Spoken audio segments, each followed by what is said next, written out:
எந்திரிங்கண்ணே முதல்ல. உங்களால் கொரட்டை விடாமல் தூங்க முடியாதா? காதெல்லாம் கிழியுது. மனுஷன் தூங்குறதா இல்லையா நிம்மதியா?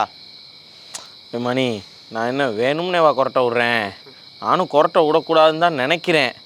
ஆனாலும் அது கண்ட்ரோலை மீறி கொரட்டை வந்துடுது. இதை எப்படி கண்ட்ரோல் பண்ணுறது? இது என்ன செய்கிறது? என்ன ட்ரீட்மெண்ட் எதுவும் இருக்கா? என்னன்னே தெரிலடா மணி. மணி, அவர் சொல்கிறதும் கரெக்டு தான்டா. எல்லோருமே வேணும்ட்டெல்லாம் பண்ணுறதில்ல அண்ணே. இப்போ இந்த கொரட்டை ஏன் வருது, இதுக்கான காரணம் என்ன, இது எதனா நோய்க்கான அறிகுறியா அப்படின்றத பற்றிலாம் சொல்கிறேன். அதோட முக்கியமான ஒரு விஷயம், இந்த கொரட்டையை நான் சொல்கிற ஒரு சில விஷயங்கள் பண்ணாலே சரிப்படுத்திடலாண்ணே. இது சரிப்படுத்த முடியுமா அபி? அது என்ன எதுன்னு கொஞ்சம் சொல்லு அபி. அடுத்த மாதம் எனக்கு வேற கல்யாணம் இருக்குது. அதெல்லாம் நினச்சாலே ரொம்ப பயமாக இருக்குது. அட பொறுங்கண்ணே. ஏண்டா நம்ம 2 பேருக்குலாம் கொரட்டை வரல, அது எப்படி இவருக்கு மட்டும் கொரட்டை வருது? மணி, அதுக்கு என்ன காரணம்னா, இப்போ நம்ம எல்லாருமே மூச்சை மூக்கு வழியாக தான் விடுறோம். இப்போ நமக்கு சப்போஸ் கோல்டு ஆகிடுச்சு, மூக்கெல்லாம் அடைச்சின்னு வச்சுக்க, மூச்சுன்றது மூக்கு வழியாக விட முடியாது. இப்போ நம்ம உடம்பு என்ன பண்ணணும்னா, உடனடியாக நம்மளை தற்காத்துக்க வாய் வழியாக மூச்சுன்றதை விடும். ஸோ அதுதான்டா கொரட்டை. இப்போது மூக்கு அடைச்சிக்கிட்டா மாதிரியே தொண்டையும் அடைச்சிக்கிட்டு வச்சுக்க, இந்த கொரட்டைன்றது வரும். அண்ணே இப்போ மாட்டோம் பாருங்க. ஏண்டா மூக்கு வழியா மூச்சு விடும்போது சவுண்ட் வர மாட்டேது, அது எப்படி வாய் வழியா மூச்சு விடும்போது சவுண்ட் வருது? கேளுங்கண்ணே அதை. மணி, அது என்ன கணக்குனா, இப்போ நம்ம கொரட்டை வராங்கன்னு வச்சுக்க, ஒன்று வாய் வழியாக விடுவாங்க, இல்லைனா வாய் மூக்கு இந்த மாதிரி 2 வழியாக சேர்ந்த மாதிரி தான் மூச்சுன்றது விடுவாங்க. இப்போ வாய் வழியாக மூச்சு விடும்போது இந்த உள்நாக்கு இருக்குது பார்த்தியா, அது ஒரு மாதிரி வைப்ரேஷன் ஆகும். அந்த வைப்ரேஷன் ஆகல தான் அந்த சத்தன்றதே வருது. சேராபி, இந்த கொரட்டைலாம் அன்னை மாதிரி வயசானவனுக்கு தான் வரும்னு சொல்கிறாங்களே, அது உண்மையா? டே மணி, வயசுக்கு வந்தவங்க, பெரியவங்க, ஆண் பெண் அப்புறம் குழந்தைங்களாம் இருக்காங்களே, இப்படின்னு யாருக்கு வேணாலும் இந்த கொரட்டைன்றது வரும். என்ன சொல்கிறாங்கன்னா, குறிப்பாக கொஞ்சம் குண்டாக இருக்காங்க பார்த்தியா பருமனா, அவங்களுக்கு தான் அதிகமாக வரதுக்கு வாய்ப்பு இருக்குன்னு சொல்கிறாங்க. கேட்டுக்கிட்டியா? யாருக்கு வேணால் வருமா? இப்பெல்லாம் வாய் விடாத, உனக்கெல்லாம் வந்தால் தான் தெரியும் அதோட கஷ்டம். சரி அபி, இப்போ உடல் பருமனாக இருக்கிறவங்களுக்கு கொரட்டை வரும் அப்படின்னு சொன்னேன். ஆனால் வயசு வித்தியாசம் இல்லாமல் யாருக்கு வேணால் வரும்னு சொல்கிற.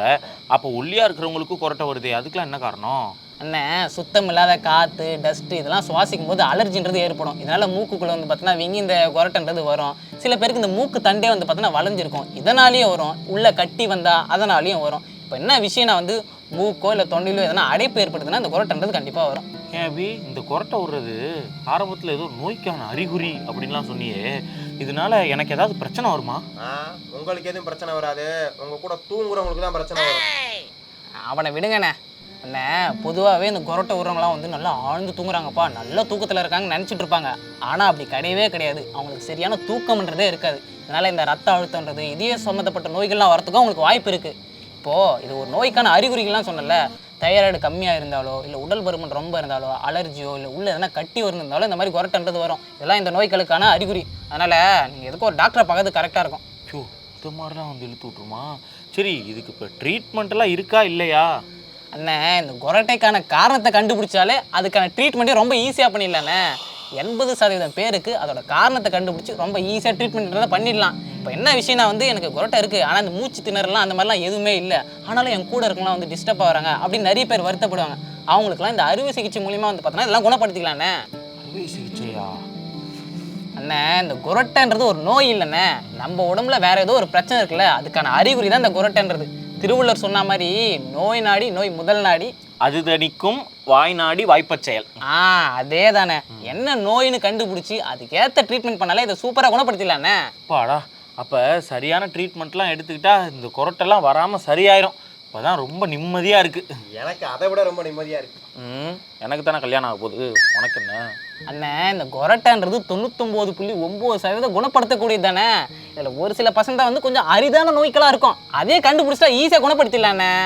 அப்புறம் ஒழுங்கா படுங்க, படுக்கும்போது ஒரு பக்கமாக தலையை வச்சு படுங்க. அதையும் ஒரு பக்கமாக தலை வச்சு படுக்கணும், அதுவும் ஏன் பக்கம் தலை வச்சு படுக்க சொல்லிடாத. இங்கே ரொம்ப ஓவராக பண்ணிக்கிட்டு இருக்க. அடுத்த மாதம் கல்யாணம். சரி, நம்மளே வீட்டிலேயே இது ஏதோ சரி பண்ணலாம்லாம் சொன்னியே, அது எப்படி? சொல்கிறேண்ணே. இப்போ கொரட்டை வருது, அவங்க ரொம்ப வெயிட்டாக இருக்காங்கன்னா அதனாலேயே அது வரத்துக்கு காரணம் இருக்குது. ஸோ அதனால் அவங்களாம் வெயிட் லாஸ்ன்றது பண்ணோம். சில பேர் இந்த ட்ரிங்கிங் ஹேபிட்லாம் இருக்கும், அவங்களுக்கு கொட்டை வந்துன்னா அதுவும் ஒரு காரணமாக இருக்கும். அதனால் அதெல்லாம் அவங்க கரெக்டாக நிறுத்திடணும். அதுக்கப்புறம் நேராக படுக்கிறத விட ஒரு பக்கமாக சாஞ்சி படுத்தா இந்த கொரட்டைன்றது ஓரளவு கண்ட்ரோலாக இருக்கும். ஸோ இந்த மாதிரியான விஷயங்கள்லாம் பண்ணி நம்மளே இதை ஓரளவு கம்மி பண்ணிக்கலாண்ணே. என்ன விஷயம்னா ஆரோக்கியமான உணவை சாப்பிட்டு நம்ம இந்த உடற்பயிற்சிலாம் செஞ்சு ஆரோக்கியமாக இருந்தாலும் இந்த பிரச்சனைலாம் எதுவும் வராது. அதான் விஷயம். அதனால் ஒழுங்காக அவங்க ஃபோனில் அலாரம் வச்சு காலைல வெள்ளனே எழுந்திரிச்சு ஜாக்கிங் ஓடுங்க. ஜாக்கிங் ஓடவா? எனக்கு ஜாக்கிங் ஓடுறது கொஞ்சம் கஷ்டம். நான் காலையில் எழுந்திரிச்சு வாக்கிங் நடக்கிறேன். பாருங்கண்ணே, அலாரம் வச்சு என் ஸ்லீப்பிங் தூக்கத்தை கெடுத்துடாதீங்கன்னு சொல்லி போட்டேன். எப்பா 2 பேரும் ஒழுங்கா பண்ணுங்க. நாளைக்கு காலையில் நான் வேலைக்கு போனோம், நான் சைலண்டாக தூங்கணும் அமைதியாக. அப்படியே படிக்க வேண்டியதாண்டா. இந்த வீடியோ காணொலியை நீங்க லைக் விரும்புறீங்களோ இல்லையோ எனக்கு தெரியாது. ஏதாச்சும் உங்களுக்கு பிடிச்ச மாதிரி பண்ணிக்கங்க. கொரட்டைக்கு மருந்து இருக்கு, இதைத்தான் நாங்க சொல்றோம். ஆமா. Good night, good night, good night, good night. Screen போட்டு மோகனு லைஃப்ல நைட்டிங்கேல் பாடுது